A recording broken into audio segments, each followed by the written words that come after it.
Pour yourself a cold one. Let's strike 'em, huh? And listen to Ross Tucker break down the top college prospects on another tasty edition of The College Draft. Yeah, it's Daddy Soda time here on the College Draft Podcast, presented, of course, by DraftKings Sportsbook. Absolutely, well, first of all, absolutely, I love DraftKings Sportsbook, but I also love this podcast. You got to spread the word about it, please. I'm at Ross Tucker NFL. We are at Ross Tucker Pod. I don't know another show that's 3 podcasts in one. We will get you ready for college football. We are a college football podcast. We will also place our bets in the biggest college football games. We are a college football betting podcast. We also will get you ready for the 2023 NFL Draft by letting you know the best prospects. And by we, I really mean he. I'm talking about Emory Hunt. The guy is everywhere. He's got his own USFL show. He's got his own direct TV channel or something. I don't even know how it works. You can check him out on Twitter at FBallGamePlan. He's Football Game Plan on YouTube. He's Emory Hunt. He's an absolute stud. What is the deal with that, Emory? You have your own channel and show on the weekends. Yeah, I'm on Next Level Sports. Great channel. It used to be 11 Sports. Remember that network? Next Level bought them out, and I've been lucky enough to be able to get a couple of shows on Next Level in the fall. We got 3 college football shows on Saturday. Here in the spring, we have a USFL show, and we're already in talks for an XFL show next year and potentially an NFL show during the fall. I have a void right now between Game Plus Network and Next Level, trying to see where I want to put this NFL show. So I'm a big fan of Next Level. They've done a lot of great things.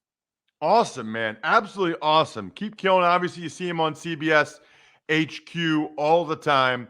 So we're going to get into the NFC North today, and we're going to recap those draft picks, get your thoughts. This will be our last divisional breakdown of the 2022 NFL Draft. Next week, we're going to dive into the USFL and the XFL a little bit. I saw recently Emory has been interviewing some of next year's XFL coaches. He was at the showcase. Obviously, the USFL was wrapping up with the championship. So we're going to talk to Emory about the USFL and the XFL because there's going to be more and more guys from those leagues getting opportunities in the NFL. And then the week after that, the week after 4th of July week, we will start to look ahead to the 2022 college football season. We'll start with the ACC, Emory's top 10 NFL prospects in the ACC. But first, and by the way, Emory, I got 2 or 3 emails and YouTube comments that people wanted your late round picks and undrafted guys from the NFC East. So we might get to that as well. Let's start, though, with the Chicago Bears. They had a lot of picks by design with the new general manager there, Ryan Poles. Early on in round 2, they got 2 DPs, Kyler Gordon, the corner from Washington, and Jaquan Brisker, the safety from Penn State. Yeah, I like both guys, and I think them going in round 2 was ideal. I know there was some talk of Kyler Gordon going in round 1, but I didn't really see that type of potential or whatnot. But round 2, great value, as well as Brisker. Both guys can play football, and that's at the end of the day, that's what you want, guys that can play ball.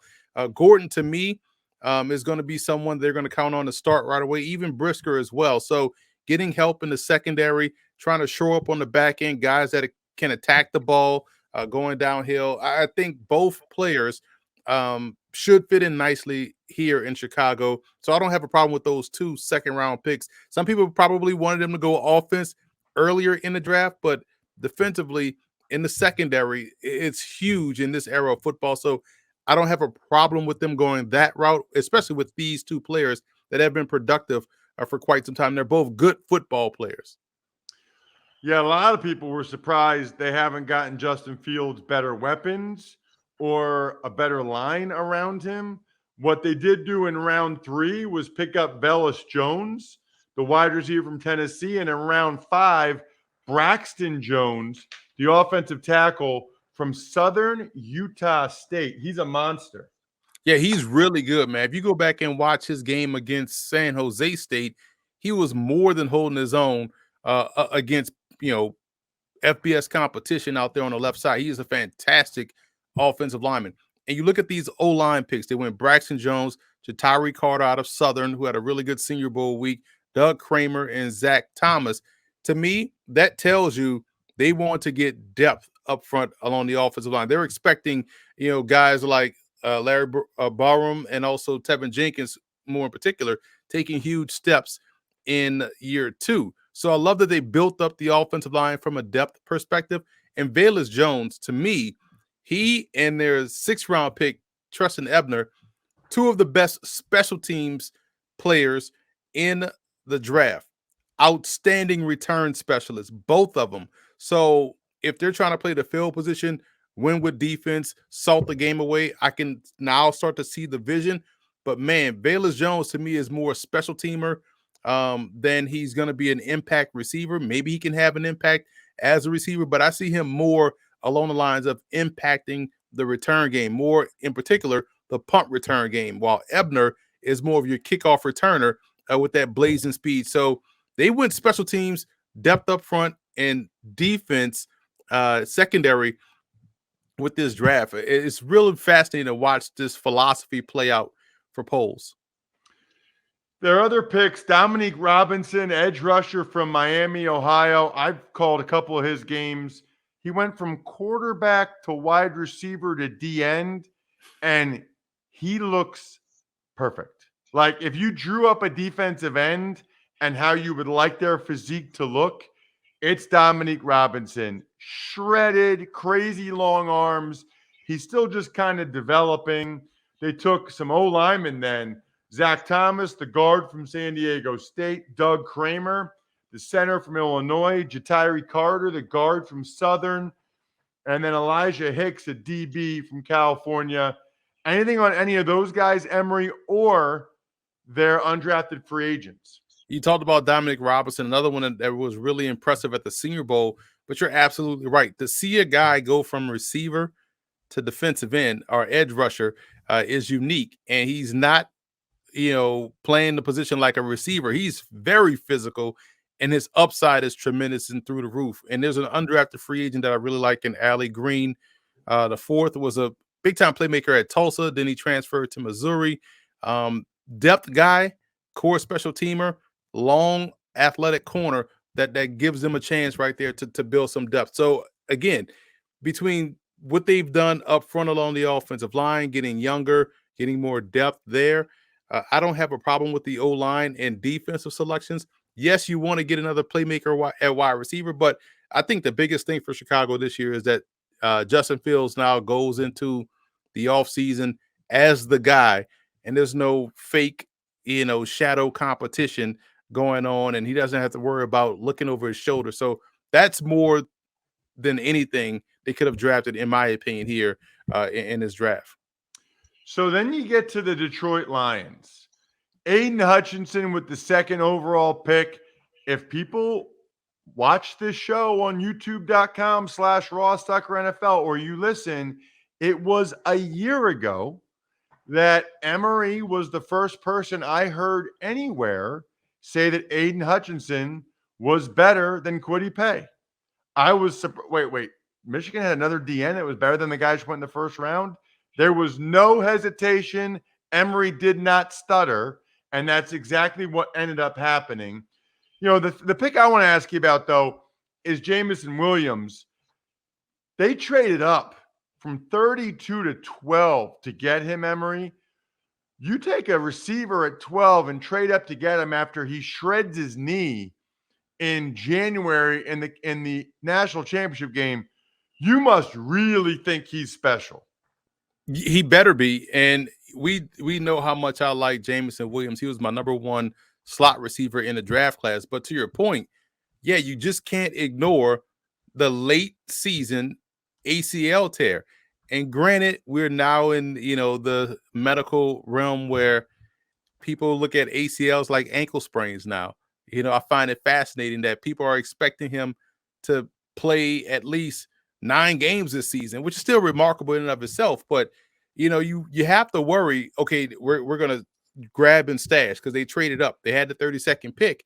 But, man, you wonder if this was a luxury pick, and it clearly is because he's not expected to play right away, and you don't really know how much of that explosiveness he's going to gain back when he does get out there. So maybe they could have gone in a different direction. That's the question about the pick, not the player personally, because, again, he was my number one slot receiver. So I'm with you. That was a big question. And Hutchinson, again, when you watched Michigan last year, you just clearly saw someone that understood defensive end play a little bit more so than Kwity Paye, which is why he was, in my opinion, the better defensive end.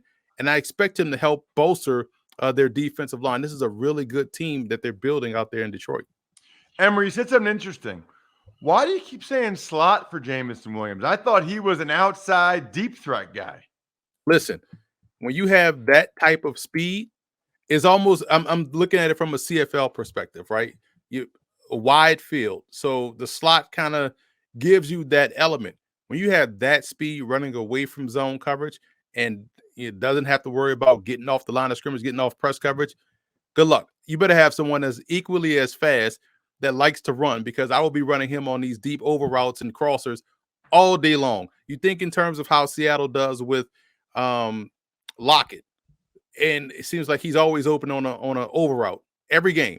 That's Williams, in my opinion, especially when you look at who they have on the outside, Chalk, Reynolds, and Amon Ross St. Brown. You throw Williams in that mix with those guys, flanking him. It's going to be a problem if he returns to top tier speed, because when you gave him that amount of space at Alabama, it was ridiculous. Next couple picks, round 2 and 3, Joshua Pascal, the DN from Kentucky, and Kirby Joseph, the safety from Illinois. Pascal was someone that I really like. He was my number 4 or 5 technique. He's 6'2", 268. I have written down here in my notes, excellent technique playing up front. Despite being an undersized DN, he does a remarkable job using his hands to disengage. So, again, you're getting someone that's kind of that, I don't want to say elephant defensive end, but almost like a stand-up. He could be a stand-up sandbacker. He could be someone that would play with his hand in the dirt. Clearly, I see him as someone that could hold his own as a 5 tech, so he could kind of kick him down inside.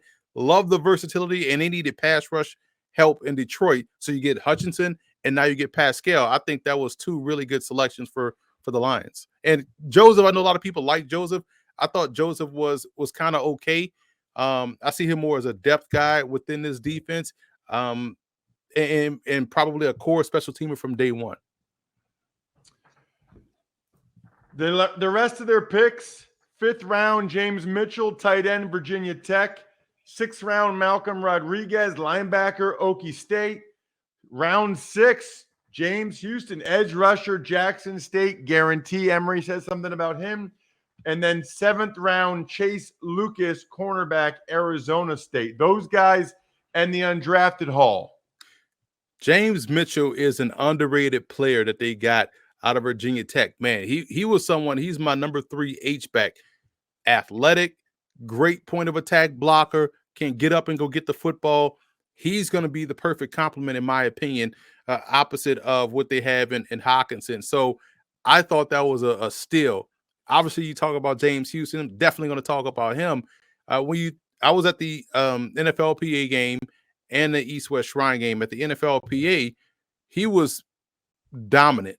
They couldn't block him. And he was playing off the ball, which he hadn't played since he was at Florida, because at Jackson State all season, he was a hand in the dirt, edge rusher, defensive end, and was leading the SWAC in sacks and TFLs. I think he had like 19 and a half TFLs and like 18 or so sacks. So pass rusher, he gets out to the NFLPA game playing off-ball linebacker, holding his own in coverage, making plays on the ball in man and zone. He gets a call up to the East-West Shrine Bowl and picks up right where he left off. Just played a whole week at NFLPA in Pasadena, goes to Vegas, and drops right in and becomes one of the standouts at practice and also in the game. I think he's a potential starter, in my opinion. Someone that can do a lot. He's going to obviously start on special teams first, but I see him as someone that could kind of push, someone like Anzalone for that job, or at least Chris Board. So I like what they have in Houston. And Rodriguez is another. He's more of your classic inside backer at Oklahoma State, very productive player. But I think Houston is the one that folks really need to get familiar with. And undrafted free agent Hall, looking at it, not necessarily anyone that really jumps out at me. So they clearly, I thought, did a good job on defense. Corey Sutton is the one that I want to talk about. Another core special team, a great athlete out of Appalachian State. Gives them a chance to play big on the outside, but also could help out the special teams unit as well. I want to talk about Express, in particular, their button downs. Look, everybody needs to update the button downs in the summer. The polos, for sure. They got all kinds of new collar details, luxe fabrics, plenty of prints to pick from. It's just nice when you go out in the summer to have like some new clothes that you feel good about rather than the ones you've had for the last 3 years. They even have different kinds of different color denims, khaki, olive, white. Find something for every destination at Express, online or in store. Emory, let's get to the Packers. And they love them some Georgia defensive players. Quay Walker and Devontae Wyatt in round 1. Love both picks, man. Wyatt is someone that's chaos on wheels. Walker has supreme length at the second level and can go and get the football, run and chase type guy. And so that's going to help those two players are going to help them out immediately up front. Wyatt can be a pressure type player, and Walker gives them someone that can play inside, can play outside, but definitely helps them better in the run game, more so than what we saw last year from Green Bay. Then you get to round 2 and 3. Actually, I'll go round 2, 3, and 4 because they got 2 receivers and 2 O-linemen.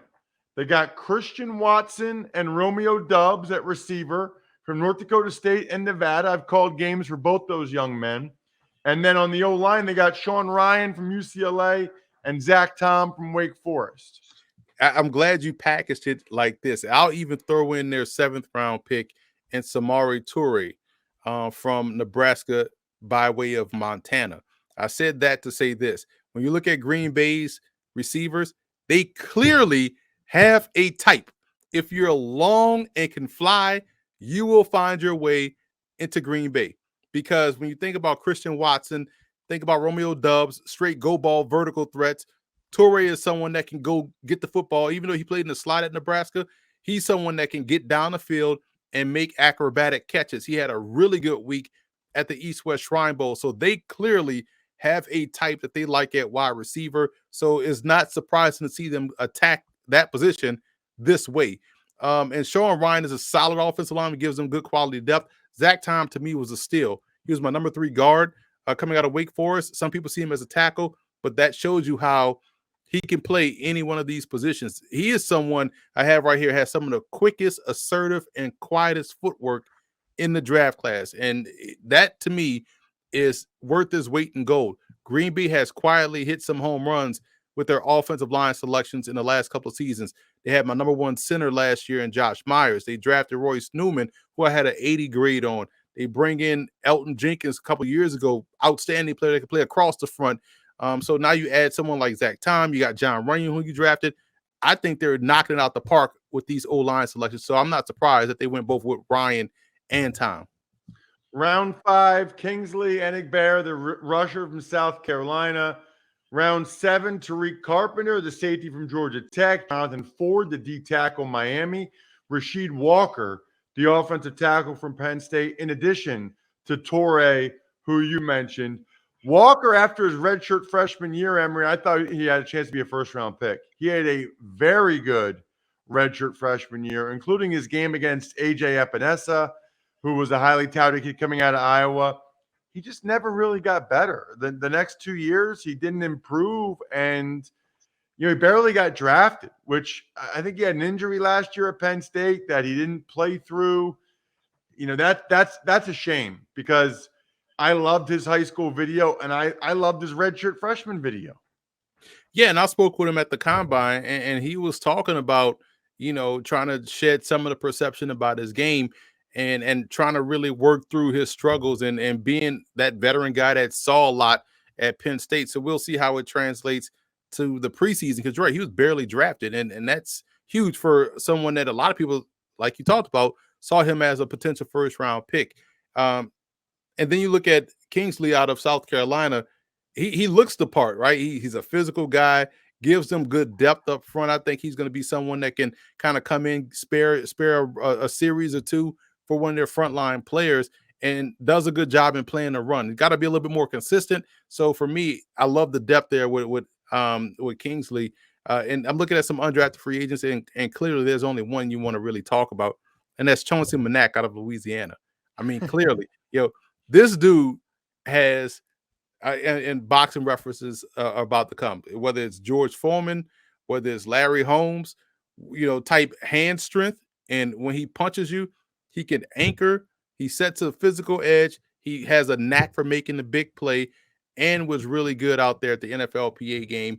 I thought he was someone that was in line to get drafted. He's another one of these former Georgia Bulldogs that found their way on the Green Bay Packers roster, transferred from Georgia to Louisiana, and was one of the best defenders at the point of attack. So again, someone that's kind of like Kingsley out of South Carolina that can kind of help them out up front. Last but not least, before we get to the NFC East undrafted guys, let's look at the Minnesota Vikings. Very similar to the Bears. They went DB with their first two picks, Emory. Lewis Cine, the safety from Georgia, and Andrew Booth, the corner from Clemson. Yeah, and Cine is interesting because he's kind of like what they have in Harrison Smith. May not have the best ball skills like Smith does, but definitely has the same impactful upon contact ability that Smith does. And you look at Cameron Bynum, who they drafted last year, was a corner out of Virginia Tech. Out of Cal, that they now play at safety, and he was really good as a rookie playing at safety. So they got three safeties that they are going to be working with that look really good for them coming into the season, and they had to get better at corner. Getting Andrew Booth, I think, is a good matchup guy. Can play inside or out, has good technique, good instincts, and shows an ability to play the ball. So they needed help, they got help, and I think their secondary now looks like a significant strength, as opposed to being a question mark heading into the season, even though you're going to be counting on two rookies to make impacts. Then you get to round 2 and 3. Ed Ingram, the guard from LSU. Brian Asamoah, the linebacker from Oklahoma. Listen, Asamoah is someone that he's a seek and destroy type player. And if you have those type of guys, you're going to be just fine. But I think when you look at Ingram, coming out that program, here's someone for me that is a rock solid player on the inside. So you get better up front, you get better within your run game. Yeah, guards and the guard protection is key. So adding depth there along the offensive line is critical when you have a quarterback like Kirk Cousins that's not going to be the scrambler or someone like that. So I like that pick. But man, when you talk about Asamoah, like, run and chase guy, he's not the biggest, he's about 225. Kind of fits the mold of what you want the inside backer to be in this day and age of football. So like that pick as well too. I think he's going to be just fine playing at the second level. Kind of gives them another guy that can come in reserve and help them out at that level. Rest of the draft, a Caleb Evans, the corner from Missouri. Adamoyo, the DN from Minnesota. Ty Chandler, another North Carolina running back, gets drafted. Vidarian Lowe, the tackle from Illinois. Jalen Naylor, wide receiver from Michigan State. And Nick Muse, the tight end from South Carolina, along with any of the undrafted guys that jumped out to Emory. The two offensive guys, Chandler and Muse. I was shocked that Muse went this late. Big fan of what he brings to the table. I see him as an H-back. Definitely has a role within this offense. And Chandler had a really good shrine game, good explosiveness, could potentially help them out in special teams. But Thomas Hennigan, undrafted free agent out of App State, I thought he was the better receiver on App State's football team. He was consistent. He runs great routes. He gets open, does a fine job of tracking the football, has some nuance within his game. And I'm not saying this just because he's a wide receiver, but he has a lot of what you see in Adam Thielen within this game. I thought Hennigan, I thought he was a senior last year. I feel like he's been for a decade. So they get someone that can run great routes, gets open, doesn't shy away from those 50-50 balls. And he killed my Cajuns numerous times over the course of his tenure. So I'm a big fan of Thomas Hennigan and what he brings to the table. Let's get to some of these undrafted guys, Emory, in the NFC East that people have been emailing about and wanting to. How about the Dallas Cowboys up first?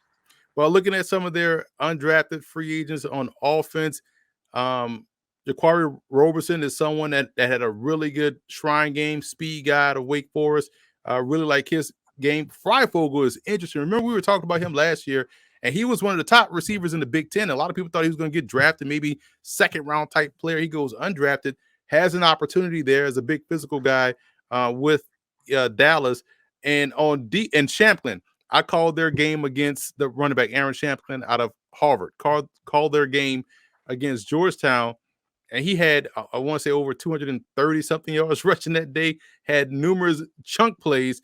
I thought he was going to be coming back to Harvard, but he's there. He has an opportunity there to make the roster as a special teamer. Story Jackson on defense, tremendous pass rusher at Prairie View A&M, transfers to Liberty, and was excellent as an edge rusher, double-digit sack type guy. So he has that build of Robinson that we just talked about, that plays for Chicago.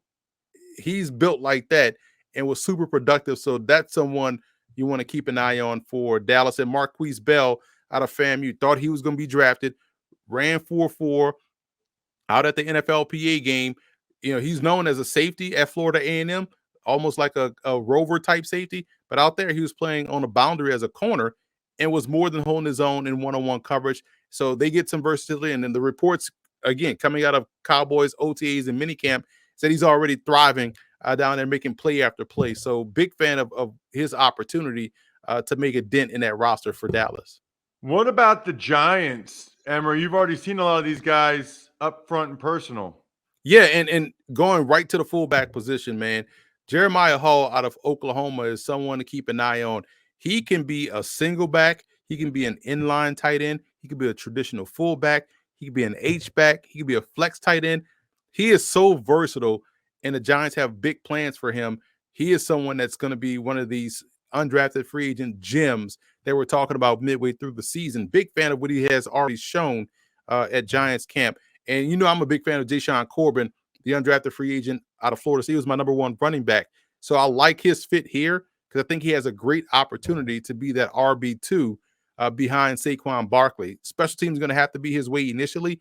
He's a very good kickoff returner, so he has a lane there. They're working with him, trying to get him the return punt also. So those are two guys offensively, and as well as the two tight ends to keep an eye on. Austin Allen, tall guy out of Nebraska, very good receiver. Blocking can be a work in progress. Andre Miller, talented wide receiver coming out of Maine. He's making a transition to tight end for the Giants, and they're very high on him. So that's someone that you want to watch. He was like my number 6 inside receiver. So he was already on that spectrum of being a flex type tight end. So it's fascinating to see him playing at corner. Two guys, Darren Evans out of LSU by way of Nichols, and Zion Gilbert out of FAU. I tweeted this out when I was at OTA and rookie minicamp as well. When you look at the Giants secondary, everybody is built like Cordell Flott, their corner that they drafted out of LSU. Everyone's 6'2", about 180, right? So they got some long length at corner. Evans, if he, like we said before in the show, if he would have stayed at Nichols, he probably would have been a draft pick, big fish, small pond. Zion Gilbert out of FAU has already made a lot of plays in camp. He's going to be outstanding for the Giants in the preseason. So I like both of those guys. I think they have a really good chance to really make the roster. So those are some of the undrafted free agents that really stood out to me. And also Trenton Thompson, sight unseen, San Diego State. He is someone that could play anywhere in the secondary. Again, 6'2", about 190, long length, heady player. Giants, I thought, cleaned up as in the undrafted free agent market. What about the Eagles, Emory? Philadelphia, looking at their undrafted free agents, scrolling this, Britton Covey, I don't care how old he is. I know every time I saw him touch the football, it was a touchdown on a return. So that helps out your special team. I'm all in on him. Kennedy Brooks is a unique player because I feel like Philly has they really need a foundational back. they got a bunch of guys that I think are good RB2 types, right? Brooks has a chance to make the roster. For whatever reason, I feel like he has that opportunity of cracking the lineup. And also Noah Ellis, point of attack strength just doesn't even make sense.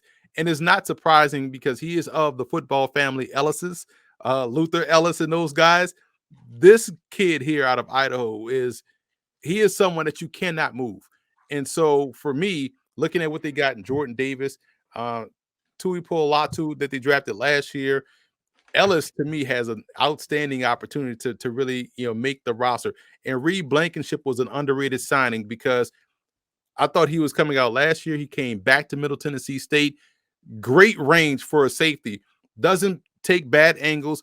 Great open field tackler. Has a knack for making the big play when it needs to be made. Before they brought in Tart, I thought Blankenship had a chance to really sneak not only on the the practice squad, but also on the 53. I still like his chances. I thought that was a really good pickup for Philadelphia. What about the Commanders, Emory? Last team, Commanders, we talk about Jaquez Ezzard a lot on this show. Outstanding receiver returner from Sam Houston. Great opportunity for him. Quarterback Cole Kelly, 6'7", 250. FCS Player of the Year, won the FCS equivalent to the Heisman Trophy. Probably should have won it this year too and been back-to-back guys. He was an MVP at the NFLPA game. He is someone that I think they're going to stash on this practice squad because they did draft Sam Howell. I like their quarterback room, to be honest. They got a lot of guys that are good athletes, and I like that. Armani Rogers, it took me about a good practice and a half out there at the Shrine Bowl to realize, oh, that's Armani Rogers that played quarterback at UNLV. And he looked like he played tight end his whole life for the Ohio Bobcats. Another one of these players that kind of like what they already have in Logan Thomas, former quarterback turned tight end. I like his ability and his chances to make the team there as well. And on defense, Farrah Gardner, clearly University of Louisiana, good run and chase backer. Glad he was able to find a home here. I'm a big fan of what he brings to the table in terms of his leadership. Core special teams type candidate along with Percy Butler, another Louisiana guy they drafted in the 4th round. But I think Gardner has a chance to really make an impact as a special teamer because he was one of those leaders on that Cajuns defense. Check him out on Twitter at FBall Game Plan, Football Game Plan on YouTube. I'm at Ross Tucker NFL. We are at Ross Tucker Pod, and I cannot wait to dive into the USFL and XFL with Emory next week. There's a lot I want to learn about it, and nobody is on top of it like this guy. Should be fun. Other than that, the keg is kicked. We're all tapped out. Thanks for listening to the College Draft Podcast. Make sure to also subscribe to the Ross Tucker Football Podcast, Fantasy Feast, Even Money, and The Business of Sports. All available at Apple Podcasts, rosstucker.com, or wherever podcasts can be found.